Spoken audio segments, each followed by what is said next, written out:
Следува тема на денот, ке речем на некој начин, во ова издание на Ја сака Македонија. Имено владините мерки за ублажување на ценовниот шок завршија на 1 овој месец, а цените на многу производи буквално повторно се викна во небо.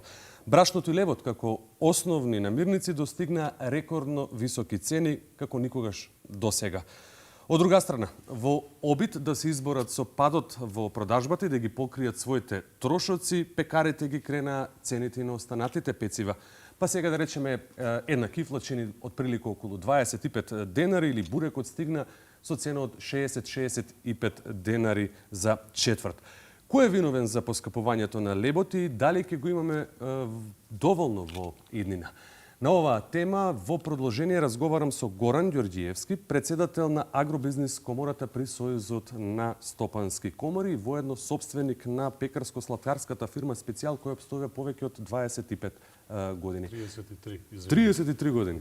Да. Горан, ти благодарам што си денес овдека со нас во утринската насител и што се одважи и што ќе зборуваш на оваа тема. Па вака сега, во однос на цените кои што би биле во иднина дефинирани, тука би скоментирал дека секоја компанија, воз основа на интерни внатрешни анализи, воз основа на собствени пресметки, ќе се утврди која цена ќе биде продажна, односно која цена за нејзе ќе биде соодветно продажна, која што може да ја понуди на пазарот. Тоа ви е конкретен одговор како дадените компании ќе постапат во овој момент. Понатака, тука би можел нели да почнам во каква состојба се компаниите, во дека се под извонредно тежок удар и дека во дадениот момент нужно е државата да помогне на компаниите. Каков е ставот на Агробизнис? Ајде со ред да почнеме комората по престанок на одлуката за замрзнување на цените на основните прехранбени производи.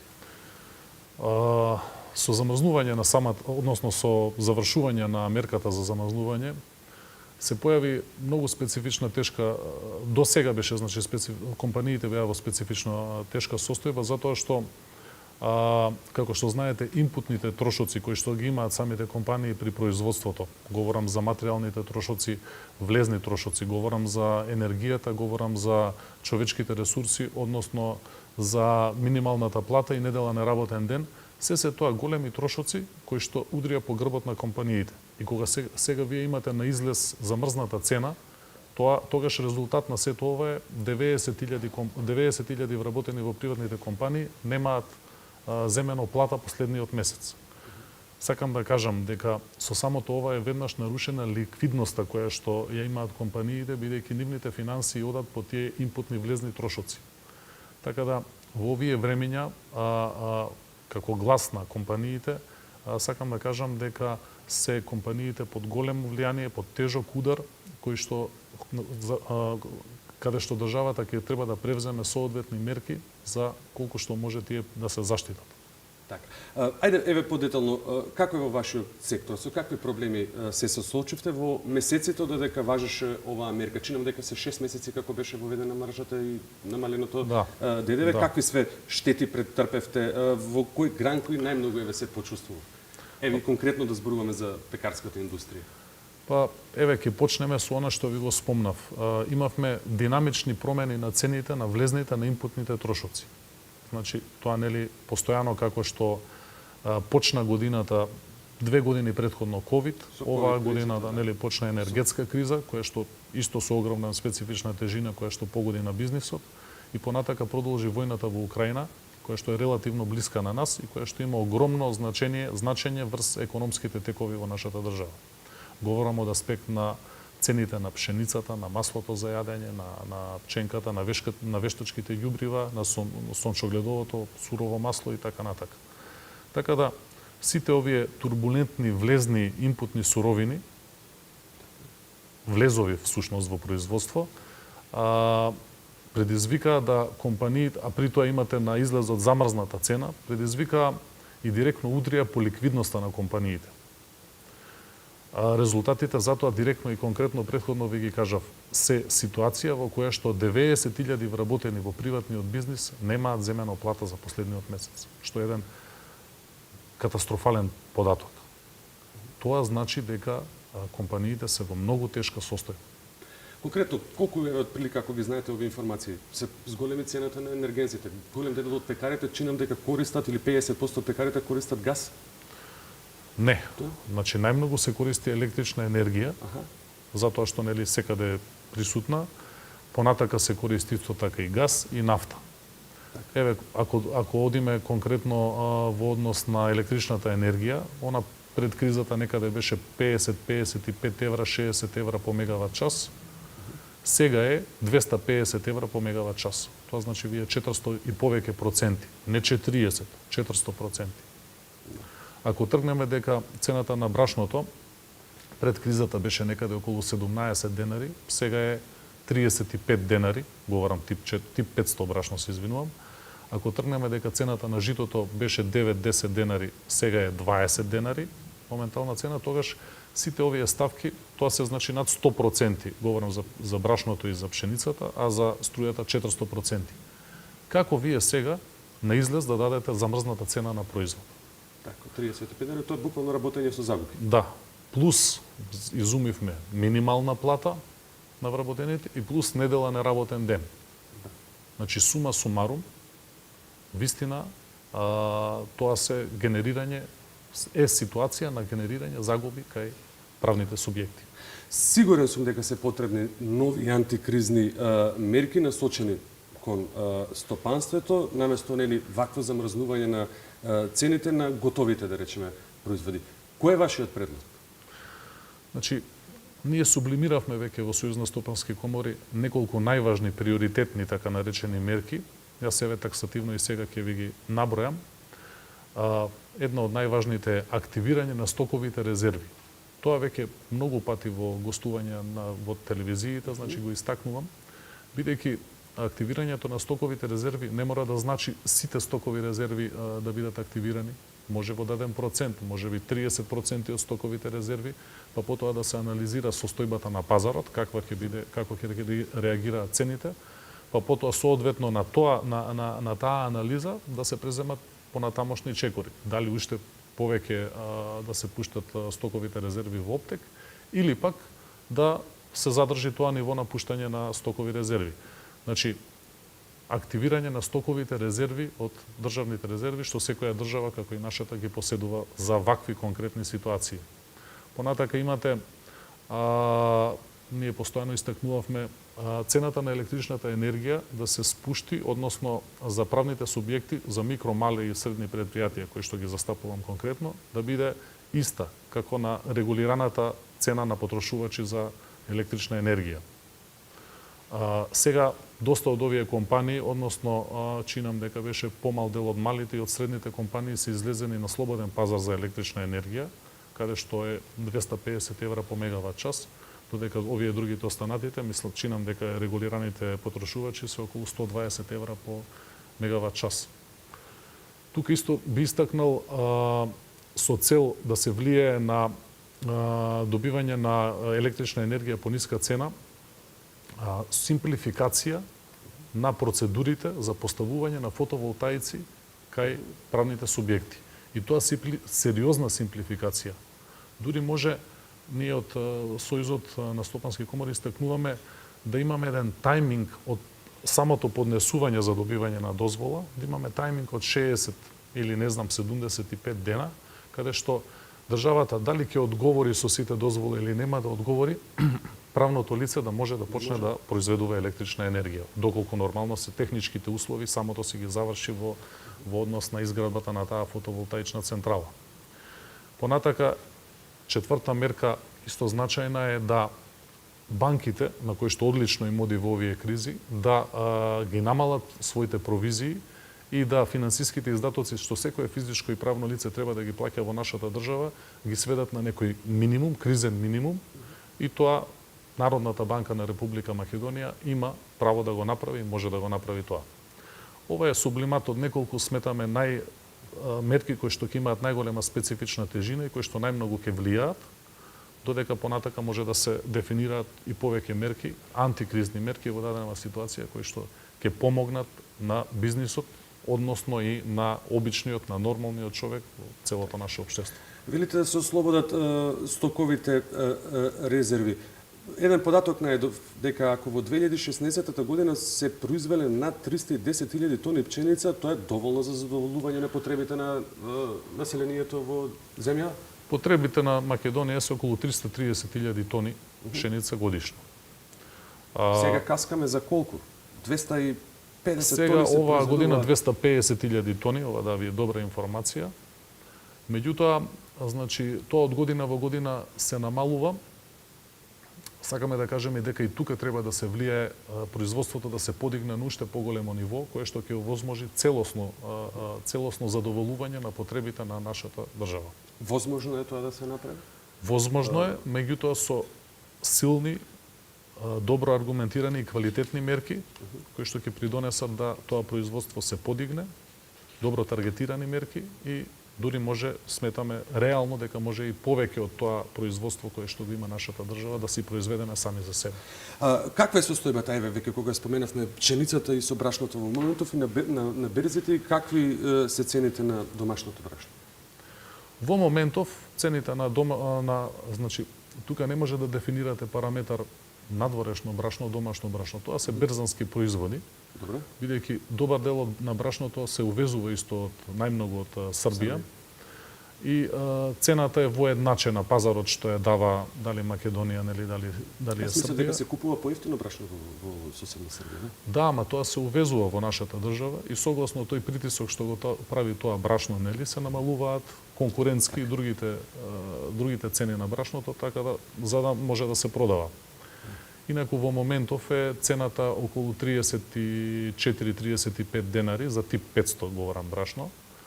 Цената на пшеницата е околу 20 денари, а маслото за јадење знаете дека е околу 155 до 160. И тоа се цени кои што, бидејќи се берзански производи, секој дневно се менуваат.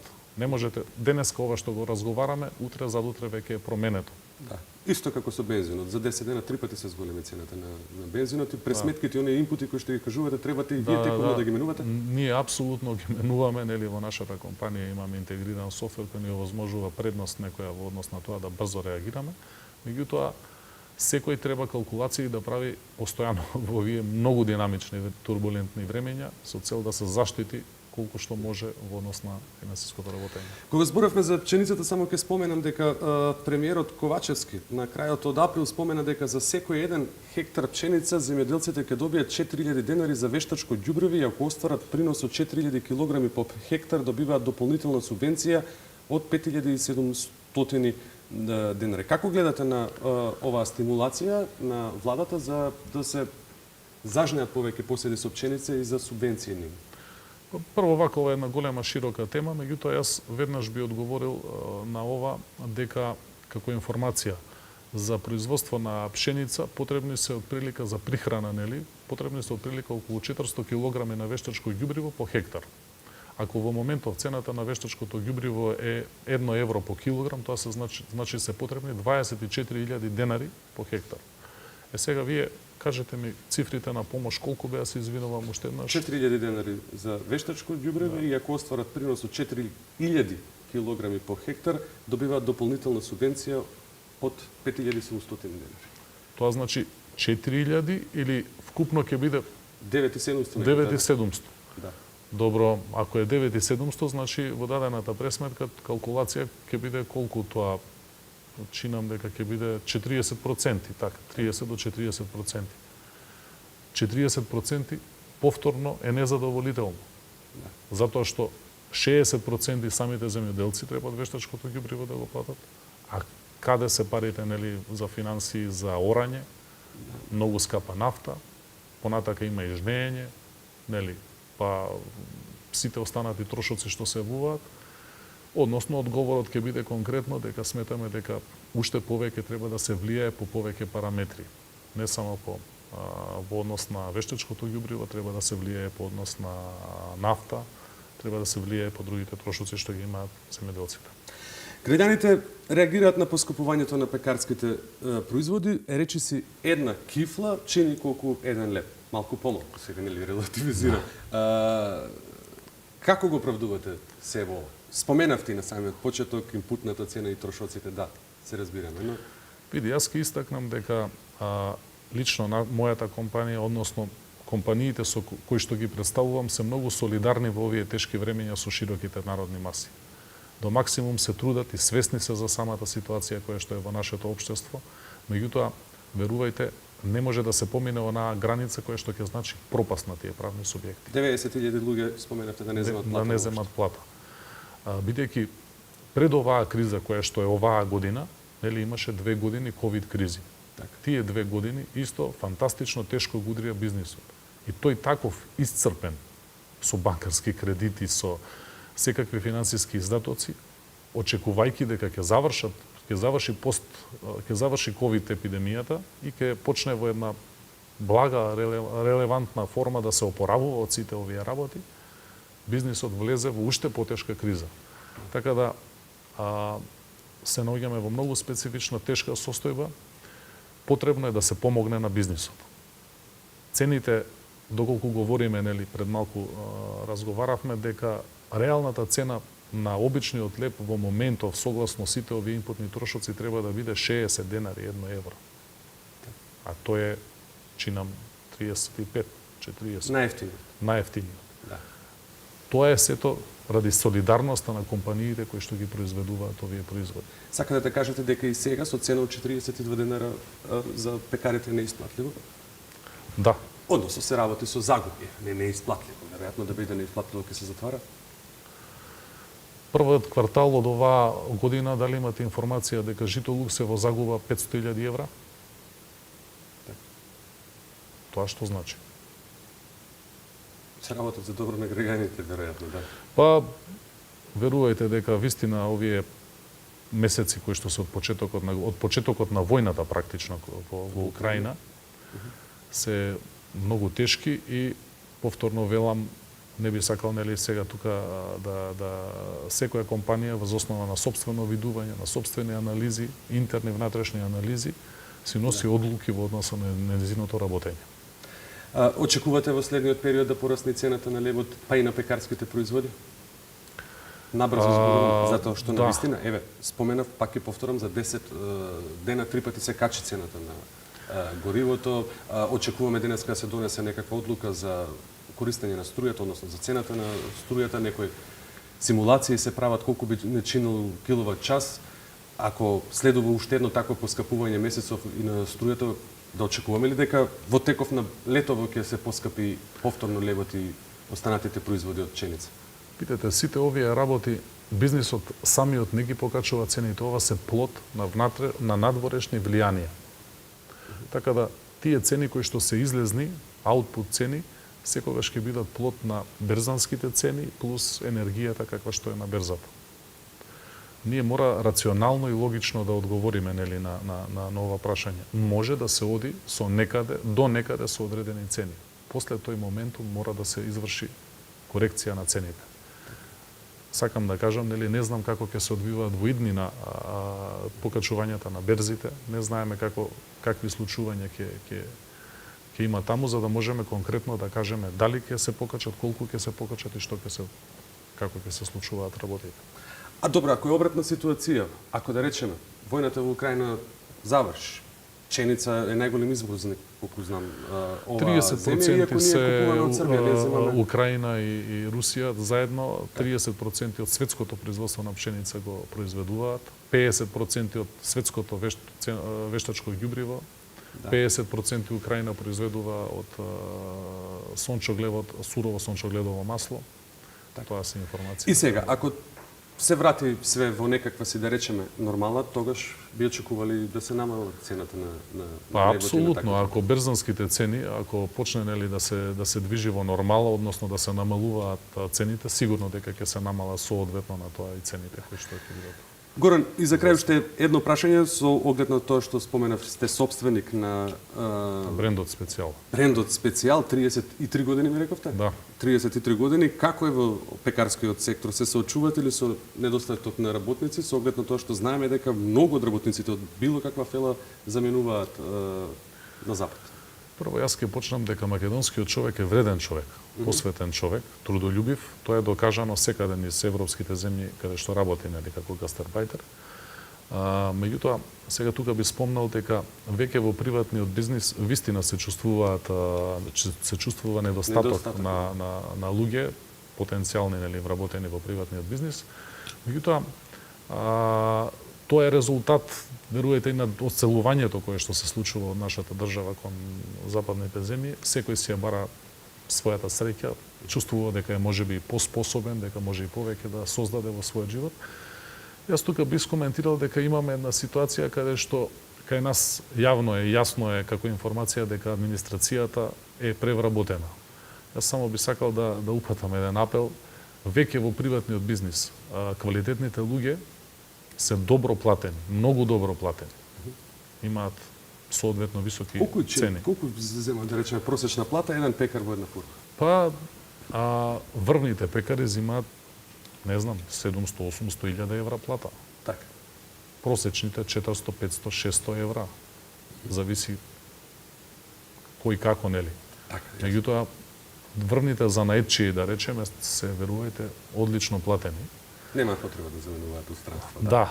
Сакам да кажам дека воведот ми беше во однос на администрацијата, имаме една соодветна вин ситуација во која што би сакале, нели, добар дел од нив да се преквалификуваат и да видат некоја своја иднина во здрава приватна фирма, каде што би можеле својот труд да си го наплатат повеќе отколку што би работеле во администрација.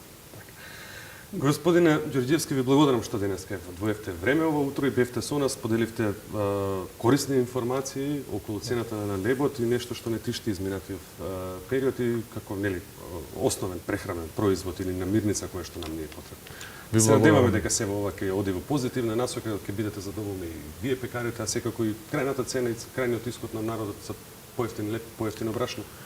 Да, се надеваме сите, нели, дека ќе завршат овие тешки времиња кои што не зависат практично од нас и дека ќе влеземе во едни помирни води каде што ќе има добри цени на производите кои што ги произведуваме со широките народни маси. И благодарам уште еднаш за ова ваше гостување кај нас.